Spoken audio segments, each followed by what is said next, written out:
Apple recently published a report about a set of tests and benchmarks Apple developed to evaluate large language model generative AI products. That report calls into question the ability of these systems to do what we call reasoning. I've got a long background in the application of speech recognition. Now the application of speech recognition technology is easy. I use 2 or 3 different speech recognizers daily and I think nothing of it. They've faded into the background. They're like the wallpaper. Well, I've got expertise to devise tests that could extract many of the performance differences of these recognizers. Based on their technologies, I don't pay attention to any differences in performance that they have.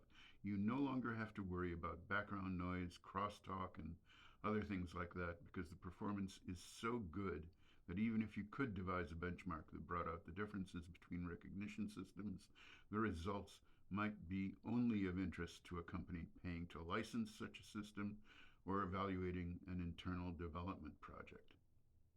Selecting AIs, however, is, at this stage of development, different. AI developers tout high performance on standardized tests as indicating that their AI has expert level reasoning capability. Is this true? Well, fortunately for us, Apple engineers and AI researchers spent the time and money to answer that question. The answer appears to be no. Their hypothesis was that what appears to be reasoning is actually just pattern matching. They tested the plausibility of their hypothesis by altering questions on standardized tests in ways that might confound mere pattern matching.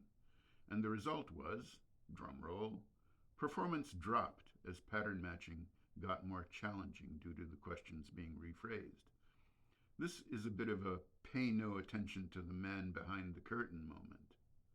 This doesn't take away from large language models' ability to perform tasks that humans find stultifying.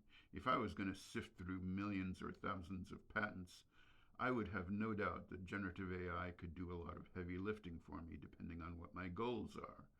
But if we're trying to measure the time between the present moment and when we have artificial general intelligence, we can't yet measure that distance. It is very likely we need further breakthroughs in knowledge representation and actual reasoning based on that knowledge representation in order to get there. Let me be clear that I'm not saying that AGI is impossible. If what our brains are doing isn't computing, it must be magic. I don't believe in magic. I'm sure the experts at Apple have even stronger opinions about the state of AI than I can express here, but it seems clear that some of what people have said about AGI being imminent is very likely to be wrong.